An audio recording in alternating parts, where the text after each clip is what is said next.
Bismillahirrahmanirrahim. Assalamualaikum warahmatullahi wabarakatuh.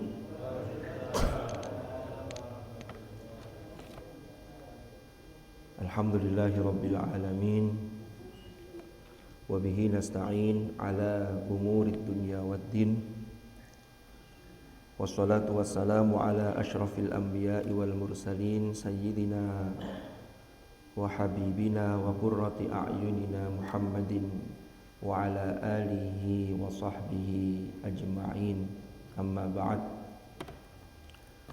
Hadratal muhtaramin, para alim, para ulama, para kiai, para asatidz, para hadirin dan hadirat jamaah salat subuh Masjid Al-Barakah Tirtasani rahimakumullah. Mudah-mudahan apa yang kita laksanakan ini,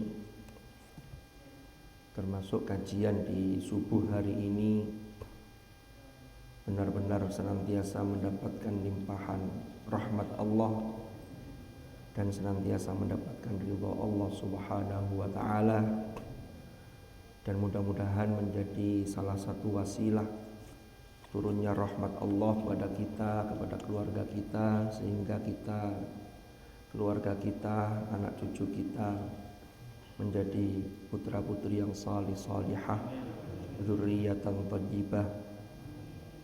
Dan mudah-mudahan majelis ilmu ini ditakdir oleh Allah menjadi majelis ilmu yang nafi'an mubarakan fid dini wad dunya wal akhirah. Ala hadhihi niyyah wa ala kulli niyyatin salihah wa ala ma nawainahu wa ala ma nawahu as-salafus salih wa ila hadratin nabiyil mustafa Muhammadin sallallahu alaihi wasallam wa ila hadrati ikhwanihi minal anbiya wal mursalin was sahabati wat tabi'in wal ulama'il 'amilin wal musannifin wa a'immatil mujtahidin wal qurra'il mufassirin wa nakhussu khususan ila silsilati masyayikhina fi ta'limina wa ta'allumina wa nafa'ana bihim wa bi'ulumihim fid dharain amin. Al-Fatihah.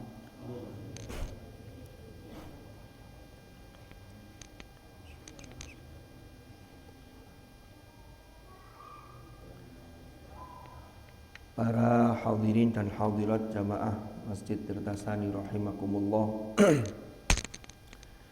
Alhamdulillahirabbil alamin. Hari ini kita bisa bermuwajahah, bisa bertemu kembali di Sabtu pekan yang kelima di setiap bulan. Dan alhamdulillah hari ini bertepatan dengan 1 Muharram. Kita memasuki sanah jadidah. Kita memasuki tahun yang baru di dalam penanggalan Qamariyah, di dalam penanggalan Hijriyah,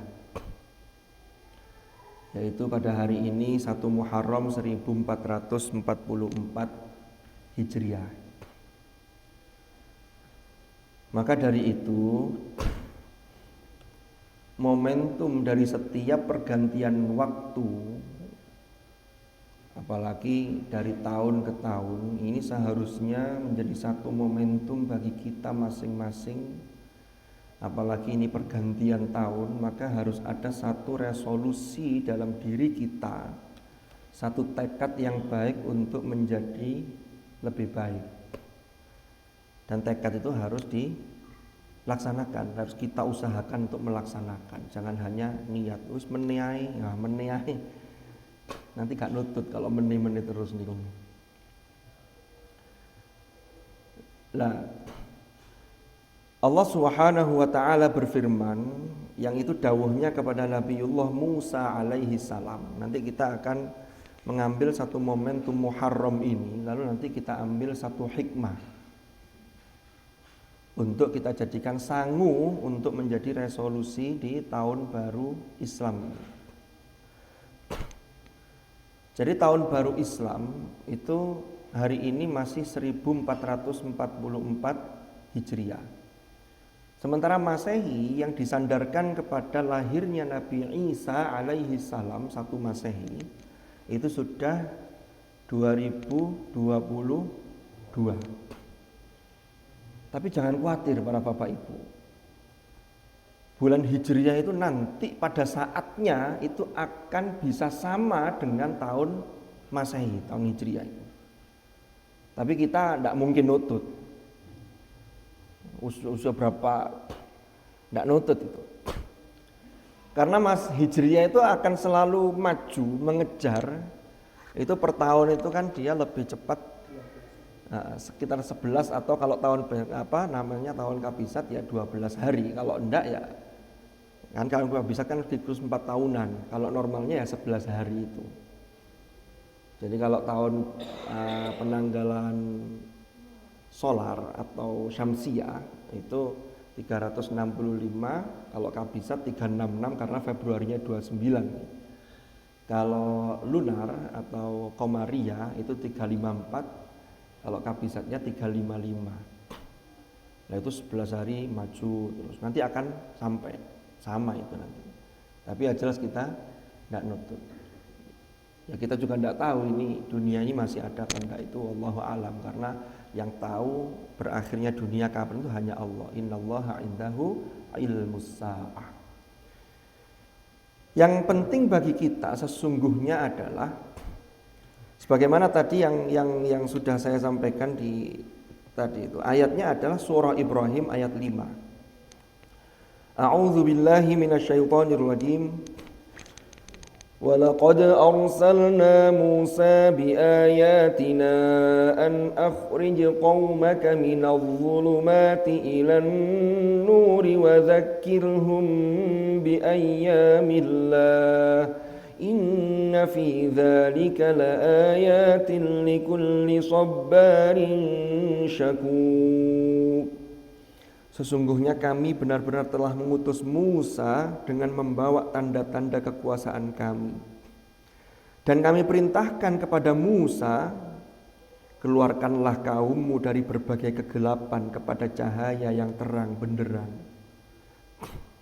Wa dzakirhum bi ayyamillah, dan ingatkanlah mereka tentang hari-hari Allah. Sesungguhnya pada yang demikian itu terdapat tanda-tanda kekuasaan Allah bagi setiap orang yang sangat penyabar lagi banyak bersyukur. La ayat likulli sabarin syakur. Jadi Al-Quran itu para rawuh itu 2/3 itu isinya itu adalah kisah. Tinggal bagaimana kita itu pinter-pinternya untuk memetik ibrah dari kisah yang terhidang di hadapan kita, yaitu hidangan Allah di muka bumi ini, yaitu kalamullah Al-Quran. Ini memang Allah bercerita. Jadi saya itu pernah ditanya begini, Quran itu kalamullah ya? Iya. Tapi kok di dalamnya ada kata-katanya Nabi Musa, ada kata-katanya Nabi Isa? Iya. Jadi Allah menceritakan ini loh. Dulu Nabi Musa itu pernah bilang ke kaumnya begini. Ingatlah ketika Allah menyampaikan kepada Nabi Musa, sampaikanlah kepada kaummu begini. Tapi kan yang menyampaikan ke kita kan Allah melalui Jibril, disampaikan kepada Hadratur Rasul, lalu disampaikan kepada kita. Sehingga Al-Quran itu kalamullah. Tapi isinya yaitu tadi Allah menceritakan. Termasuk dalam konteks ini Allah menceritakan Nabi Musa, tinggal fa'tabiru ya ulil absar. Maka ambillah ibrah. Ambillah satu pelajaran yang bisa dipetik. Dan Quran tidak ada habisnya. Kalau kita gali, semakin kita gali, kita akan merasakan satu ketakjuban bahwa ini memang bukan kalam sembarang kalam, karena kalamullah. Nah, sekarang kita masuk ke, mulai dari ayat ini nanti kita akan masuk ke Muharramnya. Yang ingin saya garis bawahi itu adalah Allah ketika bertitah kepada Musa, wa dzakirhum bi ayyamillah, dan ingatkanlah mereka. Ini memang konteksnya ketika itu khitabnya kepada Bani Israel. Karena Nabi Musa itu diutus kepada kelompok golongan Bani Israel, yaitu anak cucu dari Nabi Yakub alaihi salam. Kita harus membedakan. Jadi Israel dalam konteks yang disebut Al-Quran ya Bani Israel itu adalah terkait dengan genealogis. Ini anak putune Nabi Yakub. Nah Israel sekarang kemudian anak putune Nabi Yakub itu macam-macam, sing bangkang ya banyak, tapi yang beberapa yang masih taat juga ada.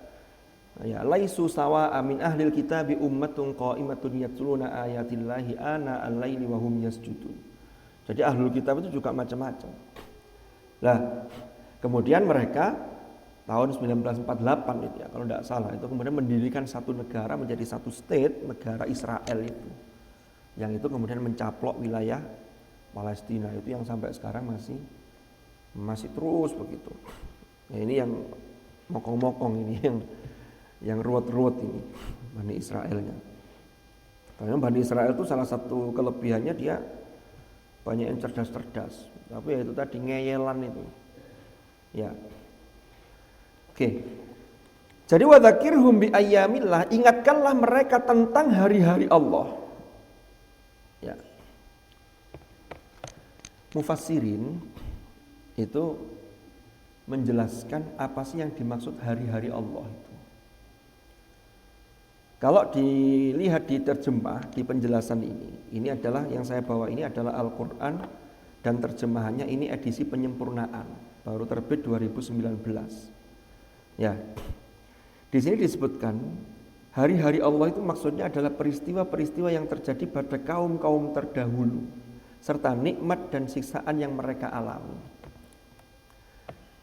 Kalau tadi saya cek di tafsir Al-Qurtubi, itu dinyatakan begini, wadzakirhum bi ayyamillah, itu maksudnya adalah kullahum qaulan yatadzakkaruna bihi ayyamallah. Nabi Musa itu diperintahkan oleh Allah, katakanlah wahai Musa, sampaikan kepada kaummu, sampaikan kepada mereka Bani Israel satu ungkapan, satu statement yang dengan satu ungkapan itu mereka itu menjadi ingat hari-hari Allah. Hari-hari Allah itu apa? Ibnu Abbas itu meriwayatkan, termasuk sahabat Ubay bin Ka'ab, bahwa Rasulullah itu menjelaskan bahwa yang dimaksud ayyamillah ay bini'amillah, yaitu nikmat-nikmat Allah. Memang khitab ini awalnya itu pada Bani Israel, tapi ketika diturunkan ke kita, maka ini menjadi satu ibrah bagi kita. Maka kita juga diperintahkan sesungguhnya untuk bagaimana kita ini mengingat hari-hari Allah, mengingat nikmat-nikmat Allah, termasuk kepada kita, termasuk kepada umat-umat terdahulu, untuk kita jadikan sebagai bekal kita untuk bagaimana kita mensyukuri nikmat Allah, untuk bagaimana kita ini sebagai penutup, sebagaimana penutup dalam ayat ini, likulli sabarin syakur, kan begitu, menjadi orang-orang yang senantiasa berusaha untuk sabar serta pandai bersyukur. Ini yang penting. Lalu apa katanya dengan Muharram? Muharram itu kalau kita kupas, ya. Jadi dulu itu nama-nama bulan itu memang sudah ada, walaupun ada yang kemudian nama itu dirubah oleh Islam. Tapi secara umum nama-nama itu sudah ada. Tapi dulu tahunnya itu belum ada. Belum ada. Sehingga dulu tahun itu bulannya ada, tapi tahunnya itu dinisbatkan pada peristiwa-peristiwa yang terjadi. Rasulullah lahir 12 Rabiul Awal, tahunnya tahun gajah, karena bertepatan ketika itu ada peristiwa penyerangan tentara bergajah yang mau menyerang Ka'bah. Sampai ketika masa Khalifah Umar ibnul Khattab, ini sudah banyak yang tahu sejarah ini, tapi ingin saya saya mengangkat kembali agar kita ini bisa mengambil ibrah. Sahabat Umar ibnul Khattab itu menjadi Amirul Mukminin. Jadi kalau dulu itu panggilannya itu biasanya kalau Abu Bakar itu ya Khalifata Rasulillah, wahai Khalifah Rasulullah. Karena apa? Yang melanjutkan estafet kepemimpinan umat ketika itu. Lalu ketika Sayyidina Abu Bakar 2 tahun memimpin, lalu beliau wafat, dilanjutkan oleh Umar. Itu panggilannya ya Khalifati Rasulillah, wahai penerus estafet khalifah pengganti ya, yang meneruskan khalifahnya Rasulullah, karena meneruskan Abu Bakar ini. Kemudian Umar di hadapan umat mengatakan ana amirul mukminin. Jadi beliau Saya ini orang yang dipasrahi untuk bertanggung jawab, ngopeni, memanage, memimpin urusan orang-orang muslim, orang-orang mukmin. Disitulah kemudian populer dengan sebutan Amirul Mukminin. Sehingga orang-orang sering memanggil beliau ya Amirul Mukminin, kan begitu.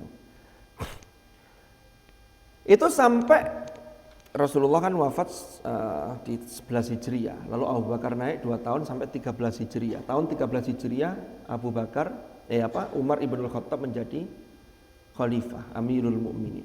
Itu 13 Hijriah. Sampai di awal-awal kepemimpinan beliau, itu tahun penanggalan tahun Islam itu belum ada. Sehingga terjadi dari gubernur Mesir ketika itu, Amr ibnul As, itu yang kemudian menyampaikan kepada Umar, ini suratnya khalifah ini nggak ada tahunnya, sehingga kadang-kadang tuh rancu dari sisi administrasi. Ini tahun berapa ini surat ini? Bulannya ada, tapi tahunnya nggak ada. Lalu kemudian pada tahun 17 Hijriah atau 638 Masehi, disitulah kemudian Umar ibnul Khattab mengumpulkan para sahabat untuk membuat kesepakatan. Ini tahun Hijriah disandarkan pada apa dasarnya? 1 Hijriah, satunya tanggal satunya ini kapan? Ada usulan. Gimana kalau pada wafatnya Rasulullah dihitung pada tahun 1 kalender atau penanggalan Islam? Ada yang usul disandarkan pada wafatnya Rasulullah. Nah, Umar ini kan seorang min auliyaillah, ini termasuk wali Allah. Pandangannya jauh ke depan. Kata Umar ibn Khattab, ini kalau ditetapkan berdasarkan kelahiran Rasulullah, Umar khawatir nanti jangan-jangan dianggap ajaran ini adalah bikinan Muhammad, sehingga menjadi Muhammadanisme. Sama kayak ajaran Buddha itu kan kemudian disebut Buddhaisme, karena itu ajaran dari Buddha Gautama itu. Tapi itu jauh tapi ini artinya begini, Umar tuh khawatir. Padahal ajaran ini itu adalah risalah yang dibawa oleh Rasulullah. Ini syariat Allah. Ini ajaran, ini agama dari Allah, wahyu. Kan begitu. Karena Rasulullah itu melanjutkan estafet dari rasul-rasul sebelumnya. Sebagaimana dalam surah Al-Ahqaf itu, Qul ma kuntu bid'am minar rusul. Katakanlah wahai Muhammad. Jadi Muhammad diminta oleh Allah untuk menyampaikan bahwa Rasulullah itu bukan bid'am minar rusul, bukan rasul yang pertama yang membawa ajaran yang betul-betul baru, enggak, tapi melanjutkan. Makanya dari sisi akidah itu sama, keesaan Allah, mengesahkan Allah. Nah, polesannya nanti dalam sisi yang praktek. Ya. Seperti model sholatnya seperti apa pada masa Nabi Sulaiman dengan Rasulullah, itu sudah ada perbedaan. Tapi tetap yang inti secara akidah ini sama. Jadi syariatnya ini dari Allah. Lalu kalau kematian, kenapa kok Umar tidak mengambil kematian sebagai landasan ditetapkannya tahun Islam? Nah ini nanti kalau peringatan tahun baru lalu mengenang wafatnya Rasulullah, nanti isinya malah kesedihan. Maka disitulah kemudian Umar berijtihad hijratul Rasul sallallahu alaihi wasallam. Hijrahnya Nabi itu Nabi sampai di Madinah itu bulan Rabiul Awal. Tapi kenapa kok bulan pertamanya Muharram itu diambil dari, karena Rasulullah itu ketika baiat Aqabah yang kedua, ya, itu di akhir Dzulhijjah lalu masuk Muharram, itu disitulah tekad hijrah itu sudah ditetapkan. Padahal Mekah itu ketika itu sudah kota metropolitan, tapi karena memang Rasulullah terusir dari negerinya, ditekan terus oleh orang-orang musyrikin Mekah ketika itu. Sehingga tekad hijrah itu sudah ada, tinggal nunggu kapan Allah perintahkan waktunya untuk berangkat. Jadi sudah mempersiapkan itu, termasuk Rasulullah sudah pesan ke Abu Bakar untuk disiapkan unta. Maunya Abu Bakar itu memberikan hadiah unta itu kepada Rasulullah. Rasulullah tidak kerso, enggak, ini saya bayar. Ini menurunkan spirit yang luar biasa, karena hijrah itu memiliki spirit keimanan sebagai landasan sekaligus spirit perjuangan. Jadi harus betul-betul wajahidu bi amwalikum wa anfusikum. Maka unta itu dibayar betul Rasulullah. Ini menunjukkan spirit perjuangan. Jadi perjuangan itu jangan hanya mengandalkan golek gratisan, boten. Jadi harus ada yang betul-betul diperjuangkan. Jadi sahabat-sahabat Rasulullah itu dulu demi iman, spirit keimanan yang luar biasa, itu rela meninggalkan orang-orang yang dicintai. Jadi kalau pasangannya, istrinya tidak mau ikut masuk Islam, tidak mau ikut hijrah, ya sudah ditinggalkan. Hartanya ditinggalkan semua. Kalau sekarang ujiannya berbalik. Banyak orang-orang yang meninggalkan keimanan demi untuk orang yang dia cintai. Demi untuk urusan duniawi. Banyak tentang televisi itu banyak artis-artis, ya enggak artis saja itu yang terekspos di media, kalau yang enggak kan banyak. Nauzubillah. Mudah-mudahan kita selalu dilindungi oleh Allah Subhanahu wa taala. Maka disinilah diambillah hijriyah itu kan dari sini. Nah, sehingga kalau dikatakan wa dzakirhum bi ayyamillah, maka ada hari-hari yang harus kita peringati yang itu bisa memasukkan satu spirit kepada kita untuk mengingatkan kita akan nikmat Allah sehingga kita menjadi pribadi yang pandai bersyukur. Ini penting.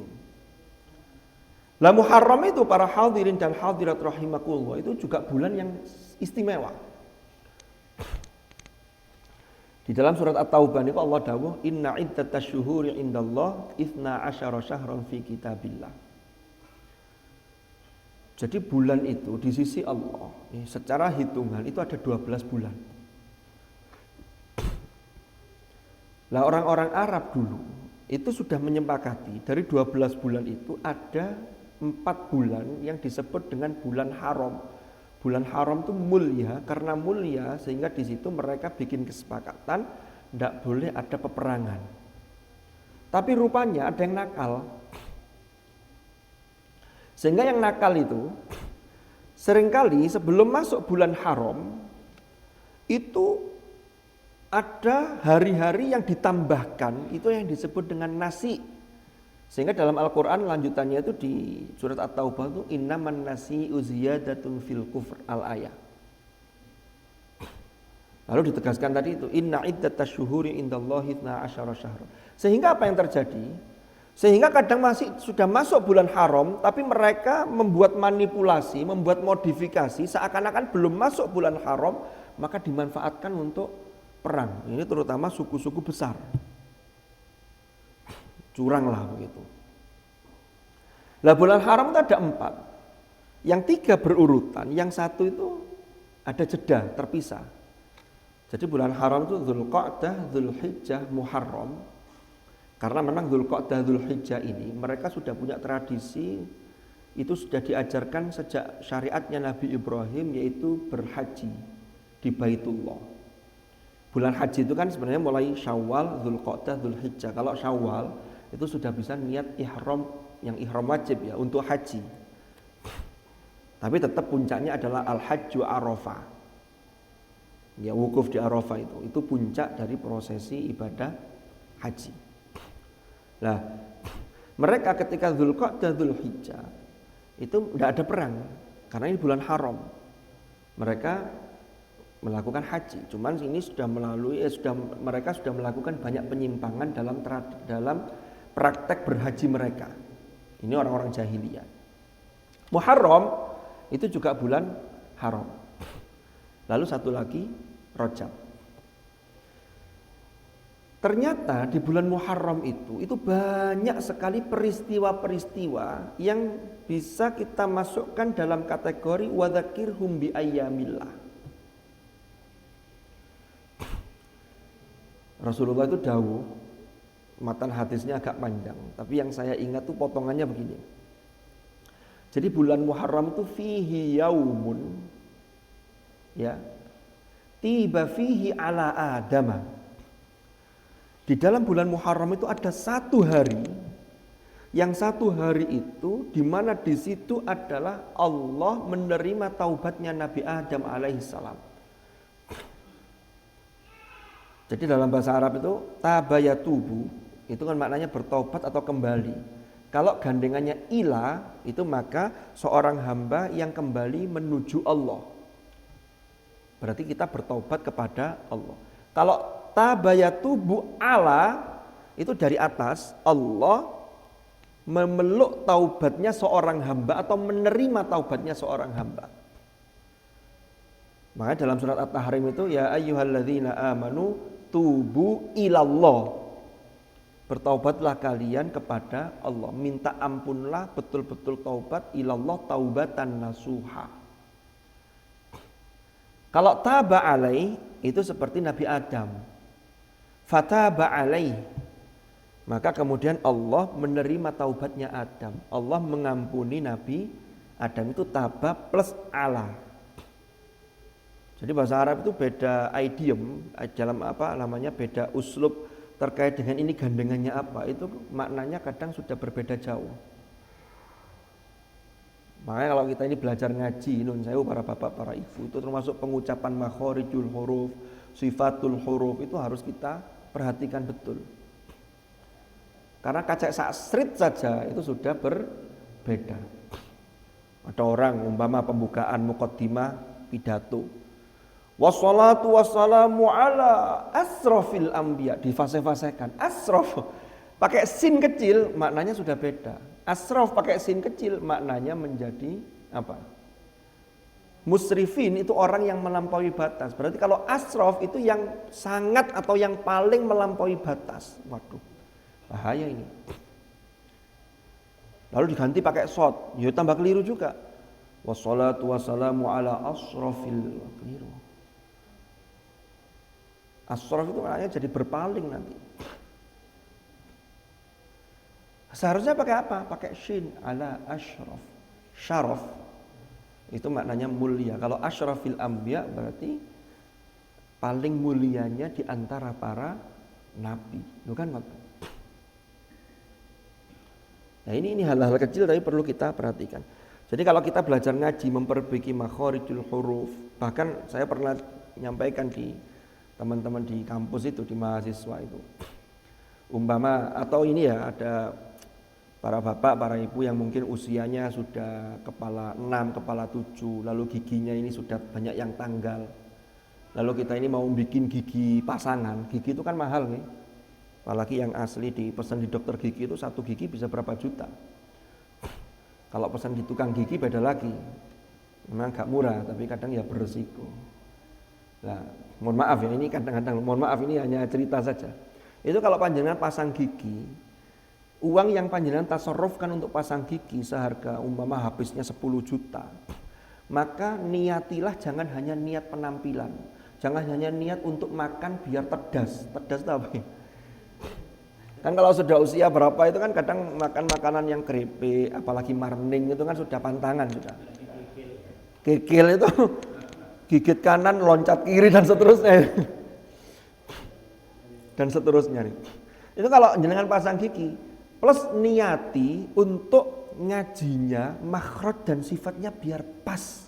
Itu kalau itu jenengan keluarkan 10 juta, Masya Allah, itu pahalanya luar biasa.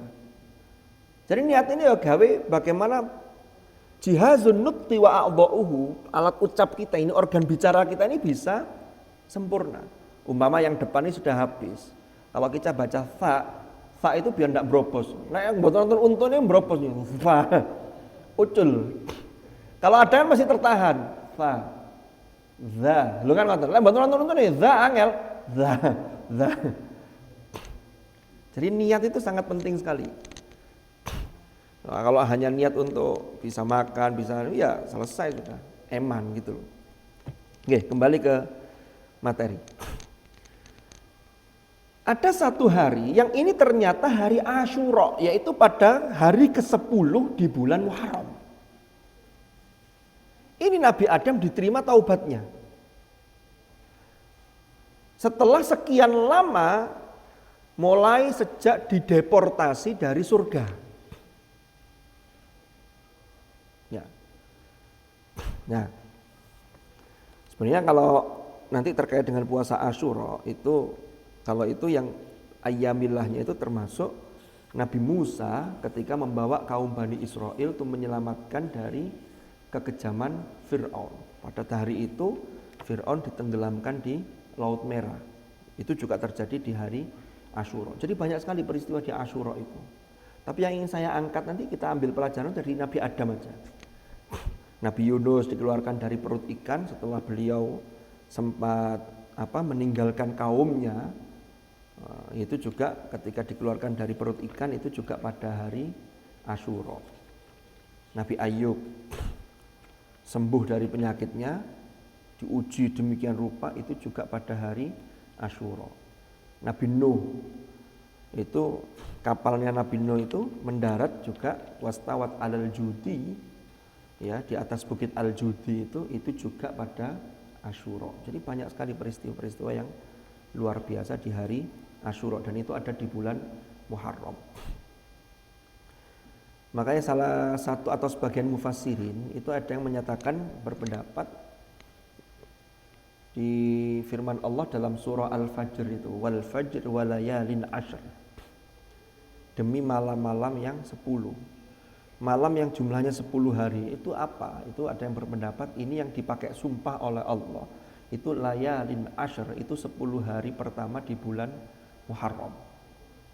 Walaupun ada pendapat lain yang mengatakan itu 10 hari pertama di bulan Dzulhijjah, 1 sampai 10 Dzulhijjah. Ada pendapat lain itu 10 hari terakhir bulan Ramadan. Ada pendapat lainnya itu yang dimaksud walayalin ashr itu adalah 10 hari tambahan ketika Nabi Musa alaihi salam itu diundang untuk beraudiensi langsung dengan Allah. Nabi Musa itu kan pernah diundang oleh Allah, ditetapkan untuk langsung dididik oleh Allah, langsung wa kallamallahu Musa taklima, langsung berdialog dengan Allah. Jadi itu 30 hari, wa wa'adna Musa 30 lailatan. Lalu kemudian 30 hari dipandang kurang, disempurnakan apa? Wa wa'adna Musa 30 lailatan wa atmamnaha bi ashrin.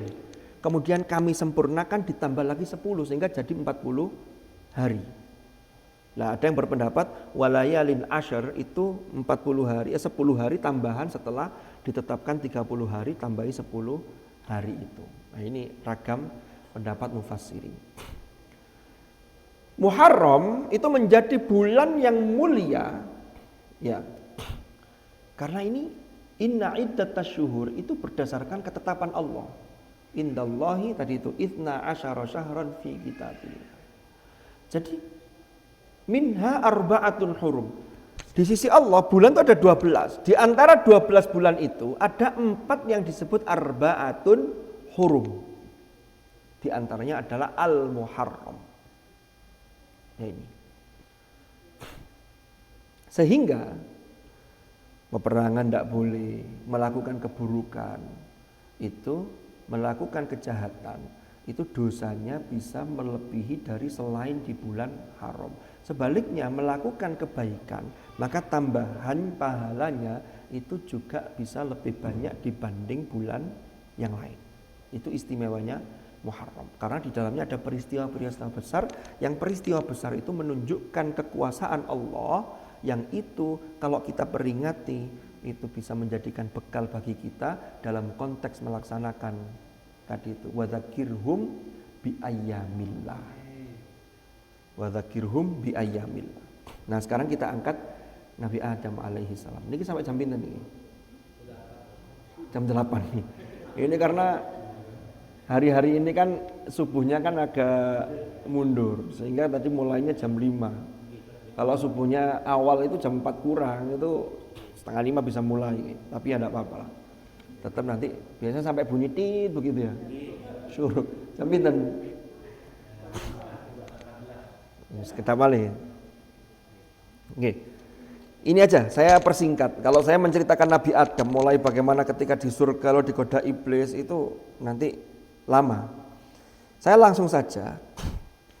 Jadi Nabi Adam alaihi salam itu adalah sebagai contoh bahwa manusia itu punya potensi untuk melakukan kesalahan. Tapi kita jangan pernah menganggap bahwa Nabi Adam itu melakukan kesalahan yang luar biasa besar. Nabi Adam itu sudah sangat hati-hati. Nabi Adam itu memang melakukan kesalahan. Sebenarnya kesalahan itu tidak parah, tetapi karena dilakukan oleh Nabi, dilakukan oleh seorang Nabi Adam, maka ada konsekuensi yang harus ditanggung. Ini menjadi satu pelajaran yang harus kita petik. Tapi hebatnya, menariknya, Memang Nabi Adam itu diusir dari surga, dikeluarkan dari surga lah, dideportasi ya. Tapi tidak kosongan. Disangoni oleh Allah. Sekarang kita lihat dulu. Sebelum Nabi Adam dikeluarkan dari, ya kata-kata jangan diusir lah, dideportasi aja lah. Sebelum Nabi Adam dideportasi dari surga, itu ternyata Allah sudah mengatakan, ya, di dalam surah Toha,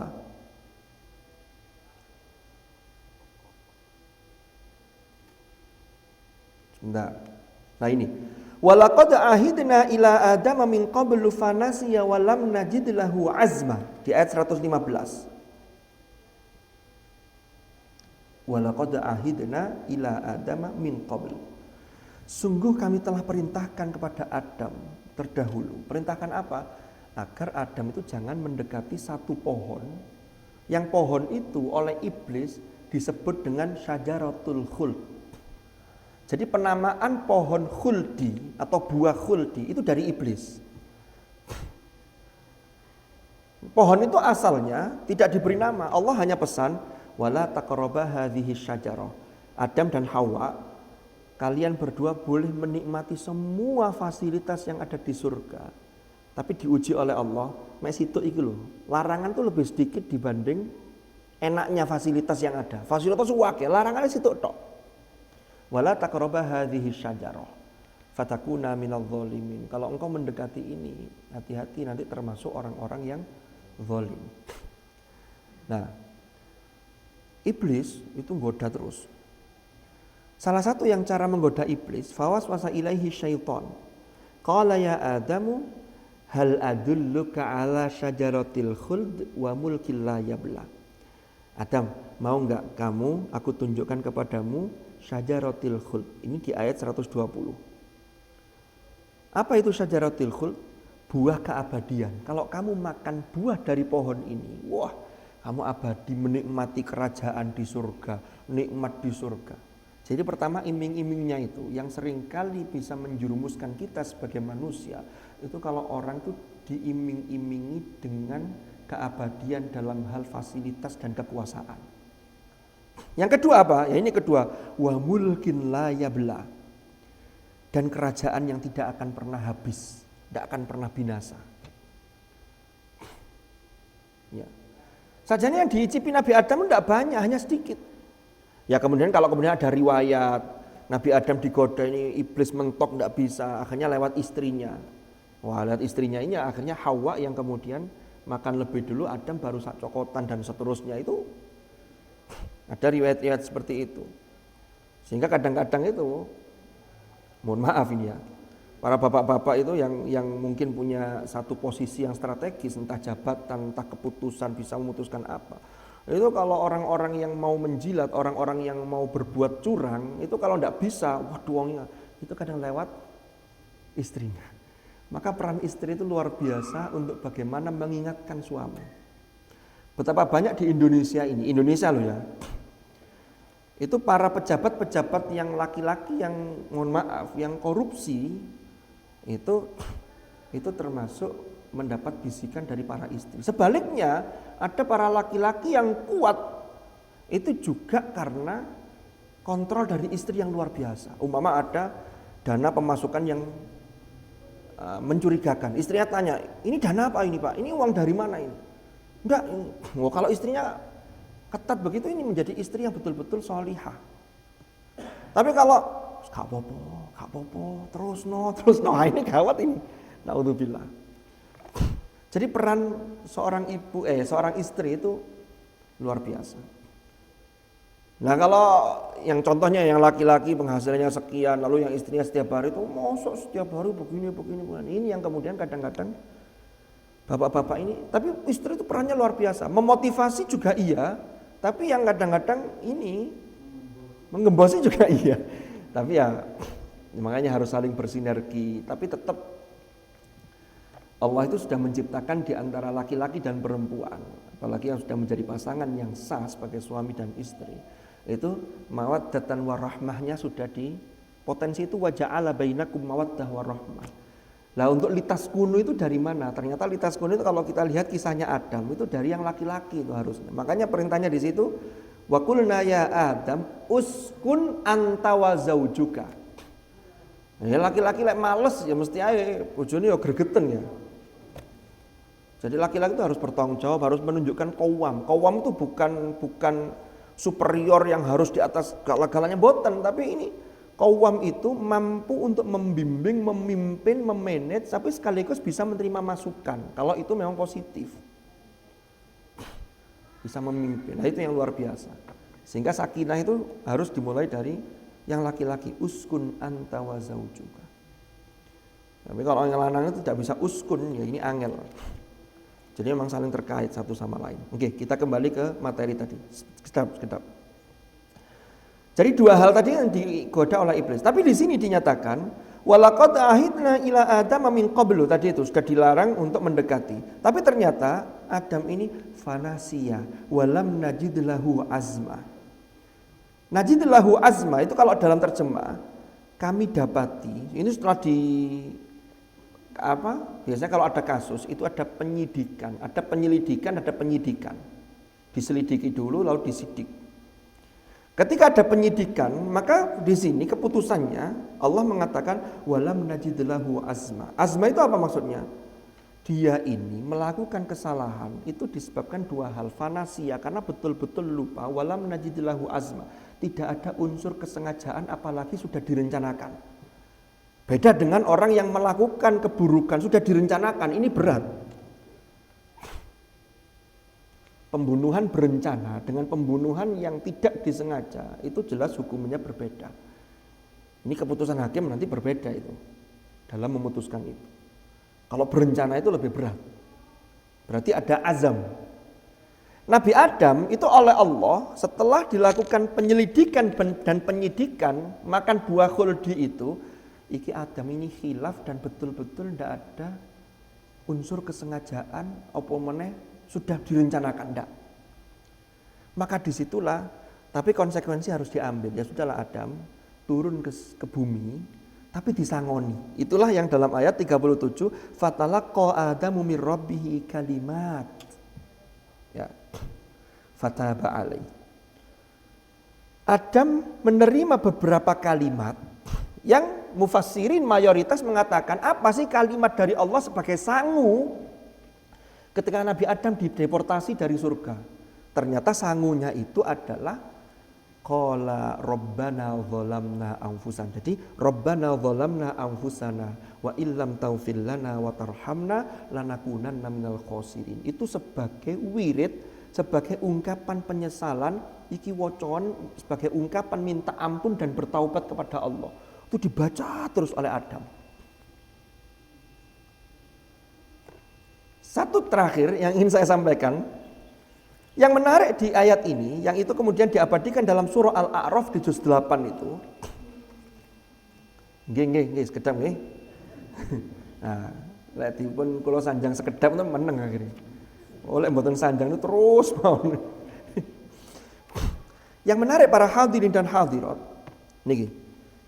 Ternyata yang paling penting ketika kita melakukan kesalahan itu pertama ada rasa bahwa manusia itu lemah. Yang paling bahaya itu kan kalau manusia itu sesungguhnya lemah tapi dia merasa sok-sokan dan merasa sombong, itu yang paling bahaya. Adam itu menyadari kesalahannya, lalu menyadari kelemahannya, dia mengatakan Rabbana zalamna anfusana. Ya Tuhan kami telah menzolimi diri kami. Lalu yang kedua, menunjukkan bahwa Allah itu maha segala-galanya. Wa illam taghfir lana wa tarhamna. Kan begitu?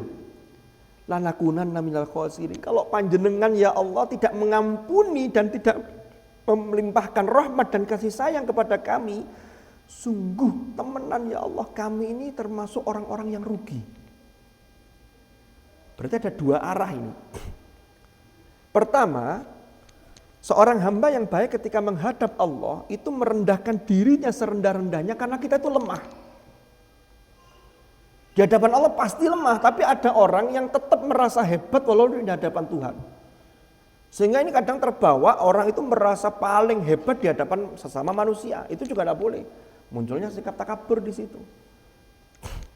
Yang kedua, merasa bahwa Allah itu harus betul-betul Allah itu yang maha segala-galanya. Makanya ayat di sini konteksnya wa illam taghfir lana wa tarhamna. Karena tidak ada yang bisa memberi ampun dan melimpahkan kasih sayang kecuali panjenengan ya Allah. Apa kaitannya ayat ini? Nah, ini yang menarik. Terakhir guys, tunggal malih. Saya sudah tidak konsentrasi ini. Sudah kena tit tadi itu, kena bel tadi itu. Untungnya ini bukan latihan pidato. Kalau latihan pidato di pondok itu ada bel begitu, penontonnya sudah teriak-teriak turun. Di sini untungnya Bapak Ibu sabar-sabar semua untuk wadzakiruhum bi ayyamillah ini. Ternyata para hadirin dan hadirat, iblis itu ketika berjanji di hadapan Allah. Kan iblis itu setelah tidak mau sujud dengan Adam, diusir dari surga. Sebelum diusir, iblis itu mengajukan 2 permohonan. Pertama, minta diberi umur sampai hari mereka manusia, semua makhluk itu dibangkitkan. Dan itu dikabulkan oleh Allah. Qala innaka minal mundhorin. Engkau termasuk makhluk yang ditangguhkan. Jadi sampai hari ini iblis masih hidup. Kalaupun ada yang mati, itu dari anak buahnya. Setan dari golongan jin dan golongan manusia. Cuman jin itu usianya lebih panjang dibanding manusia. Jin-jin itu banyak yang mati, tapi kalau iblis masih hidup. Dasarnya innaka minal mundhorin. Sehingga kaderisasi ya untuk persetanan itu masih tetap berlangsung. Janji yang kedua iblis mengajukan satu klausul, dia mengatakan, ya sudah, qala fa bima aghwaytani. Kalau begitu, saya sudah di ACC hidup terus sampai nanti hari kiamat. Maka yang kedua, nah aku ini mosok lek mlebu neraka kok dhewean, aku tak golek bolo. Maka dia mengatakan, tsumma la'atiyannahum min baini aydihim wa min khalfihim wa an aymanihim wa an syama'ilihim wa la tajidu aktsarahum syakirin. Saya akan menggoda mereka, mendatangi mereka. Iblis menyebut 4 arah.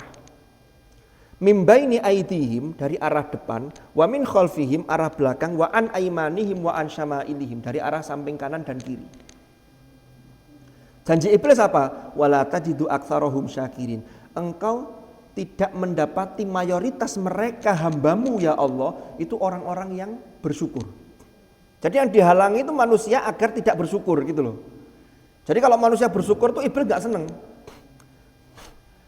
Dari 4 arah ini ternyata ada 2 arah yang tidak disebut oleh iblis. Arah atas dan bawah. Kan tadi 4 arah kan? Min baini aydihim wa min khalfihim wa an aymanihim wa an syama'ilihim. Iblis tidak menyebut arah atas dan bawah.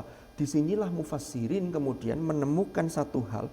Kalau ingin lepas dari gangguan iblis, paling tidak berlindung kepada Allah secara total, itu arah atas dan bawah itu harus diisi. Arah atas apa? Betul-betul menyadari keagungan Allah, itu arah atas.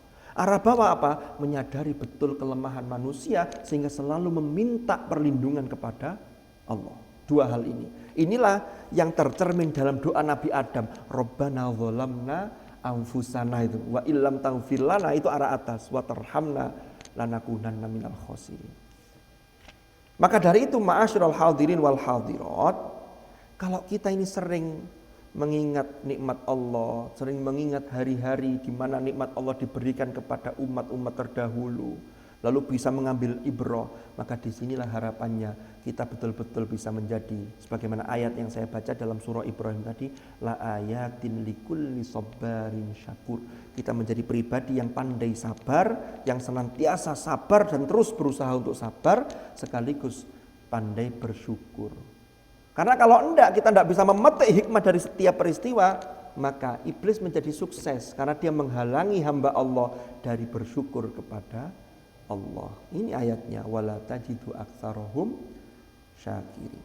Ini baru satu kisah Nabi Adam, itu saja cuplikan. Ini kalau dikisahkan runtut, kita petik hikmahnya, pelajaran apa saja, ini ya bisa sampai jam 8 tadi kata Prof Sunarji tadi, ya bisa belum selesai juga.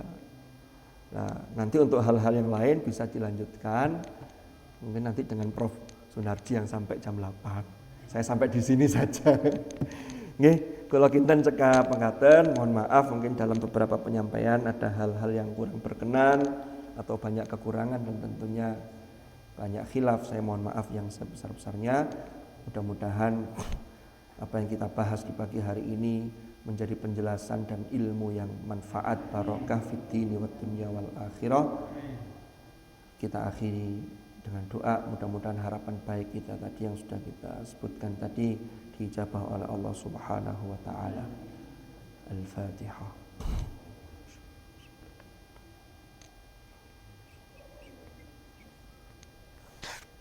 Bismillahirrahmanirrahim. Alhamdulillahi rabbil alamin. Allahumma anfa'na ma 'allamtana wa 'allimna ma yanfa'una warzuqna ilman nafi'a. Allahumma inna nastawdi'uka ma qara'na ya Allah. Wa ma 'allamtana fardudhu ilaina 'inda hajatina ilaihi. Allahumma ja'al ijtima'ana ijtima'an marhuma wa tafarruqana min ba'dihi tafarruqan ma'suma wa la taj'al ma'ana wa fina shaqiyyan wa la mahruma birahmatika ya arhamar rahimin. Wa sallallahu ala sayyidina Muhammadin walhamdulillahi rabbil alamin. Al-Fatihah.